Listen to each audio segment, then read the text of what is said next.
Shabbat Shalom.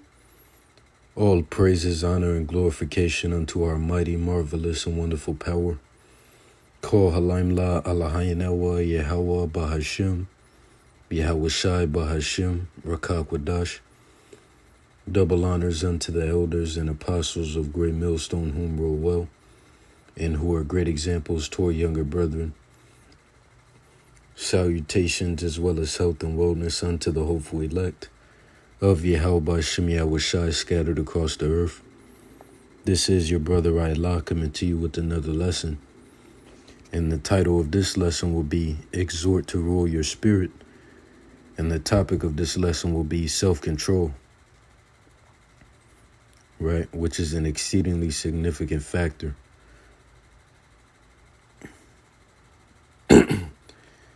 So Lord willing, the elect of Yahweh Shem Yahushai be edified. And also, Lord willing, this lesson will be a quick hit and straight to the point. So let's get right into it. And I'll start off at the book of Proverbs, the 16th chapter, and verse 32. And it reads, He that is slow to anger is better than the mighty, and he that ruleth his spirit than he that taketh the city.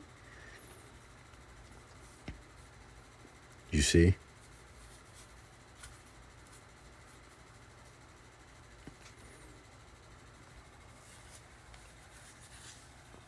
And that leads me to the book of 1 Corinthians, the 9th chapter.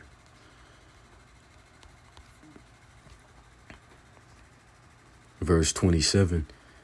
And it reads, I'll start at verse 24. And it reads, Know ye not that they which run in a race run all, but one receiveth the prize? So run that ye may obtain. And every man that striveth for the mastery is temperate in all things. Now they do it to obtain a corruptible crown, but we an incorruptible.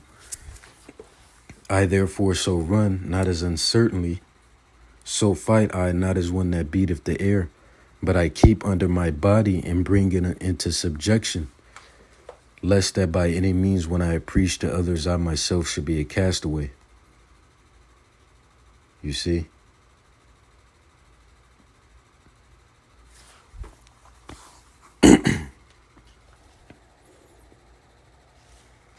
And let's look up that word, subjection. Salakia.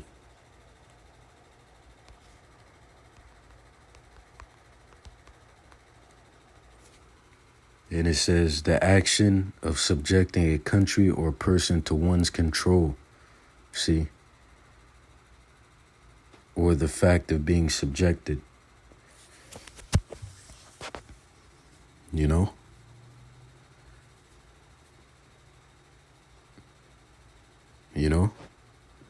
Which that makes me think of, mastery of mind, body, and spirit, which on this side that's limited because we're in corrupt flesh. So, wicked thoughts, penetrate our minds and so on and so forth. You brothers know.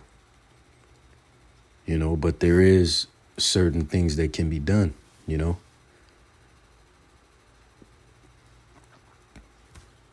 So let's see, oh,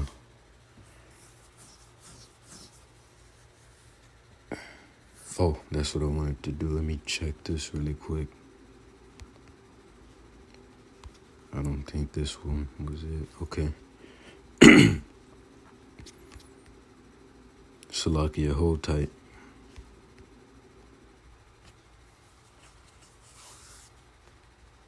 All right, so let me get Proverbs, the 14th chapter, verse 29. And it reads, He that is slow to wrath is of great understanding, but he that is hasty of spirit exalteth folly. And hasty of spirit pretty much meaning impulsive, right? Which, that's the old man. Those are traits of the old man, impulsive, and following the putting off of that old man, impulsiveness should have been, should be put off as well. And let's show that. Let's get that hasty of spirit meaning. It says haste is defined as acting with excessive speed without insufficient consideration. right? Which is pretty much impulsive. It also says it can also be defined as something said or done in a hurried or cursory fashion without due deliberation, prayerfulness, or forethought. And that's fundamental shit. Think before you speak. So once again, impulsiveness should have been put off following the putting off of the old man.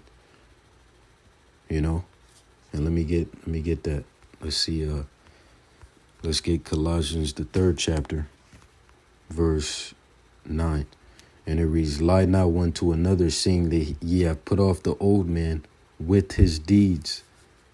Impulsiveness was a deed of the old man, or operating off of impulsiveness was of the old man, rather. Verse 10, and have put on the new man, which is renewed in knowledge after the image of him that created him. See? Let me get this as well.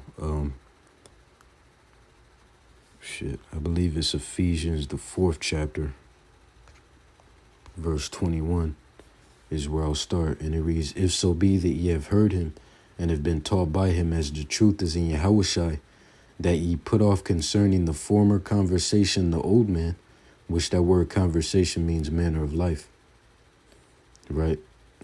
In that particular verse, that ye put off concerning the former conversation the old man, right? The former manner of life, which is corrupt according to the deceitful lust, and be renewed in the spirit of your mind, and that ye put on the new man, which after the Most High is created in righteousness and true holiness.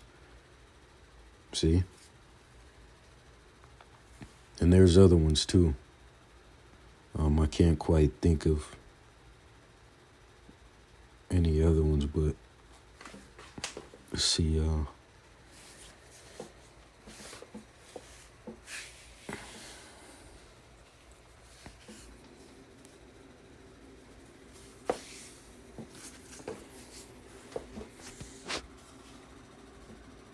Yeah, Lord willing, they'll come to me. But continuing on, let me get Salakia, let me see. Ephesians.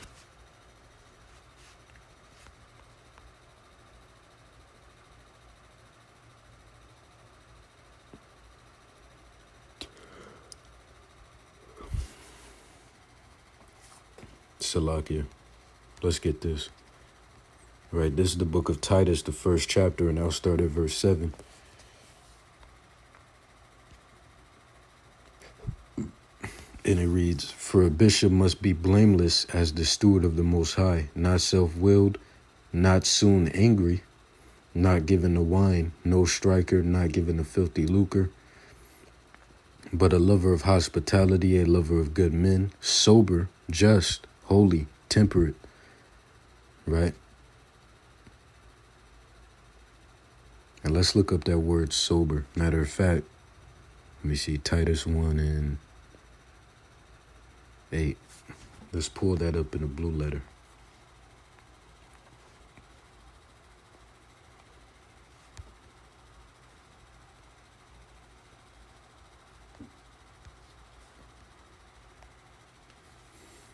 See? So that word sober, it says of a sound mind, sane in one's senses, curbing one's desires and impulses, self-controlled. See? Right? Because when when you drink to a certain point, you're no longer sober. And the foundation of sobriety is self-control. You see?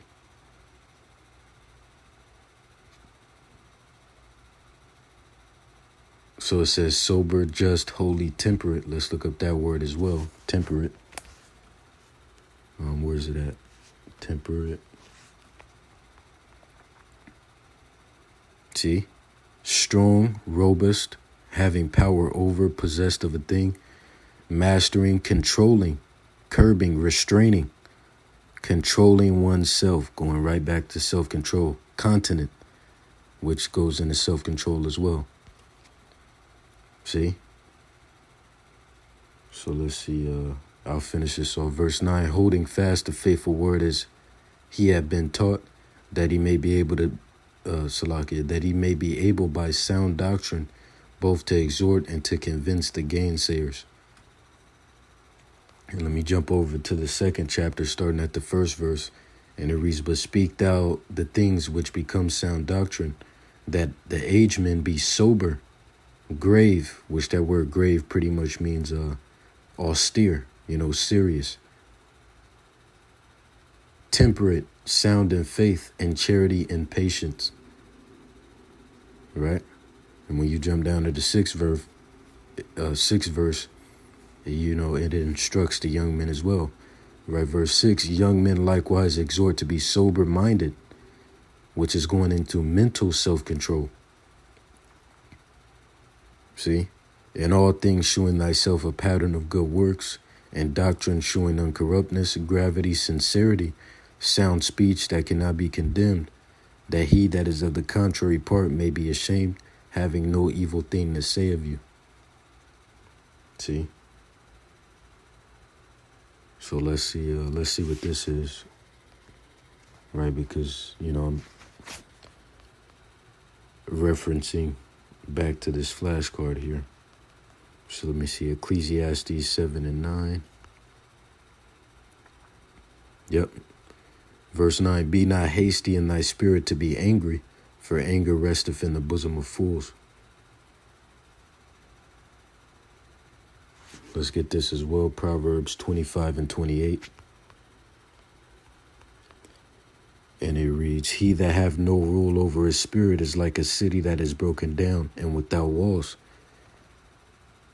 You see, in a city that's broken down and without walls can be entered by anything. There's no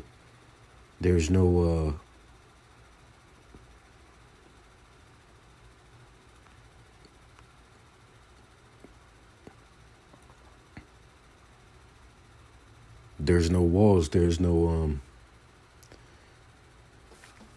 so like I'm trying to think of the best way to,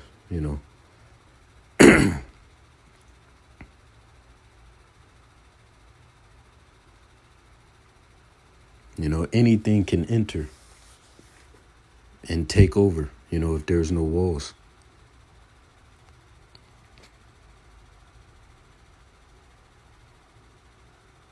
See?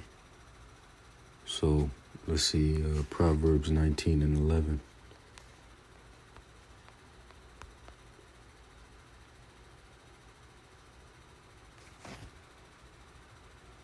Let me see what this one is. Psalms 37 and 8.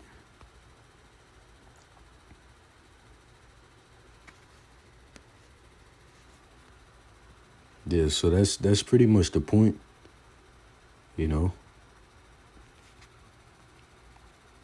Yeah, so I'll close out with that. Lord willing, you were edified once again and forever. All praises, honor, and glorification unto our power. Call Halaim La Alahayana wa Yahweh Ba'ashim Yahushai Ba'ashim Rakakwadash. Double Salakia salutations as well as health and wellness unto you sincere Akim and few sincere Akwat out there. See you in the next lesson, Lord willing. Wa Yahweh Ba'ashim Yahushai Ba'Bakasha Abababa. Wa Shalom DTA soon, and you sincere Akim and Akwat keep pushing and staying sharp. Shalom.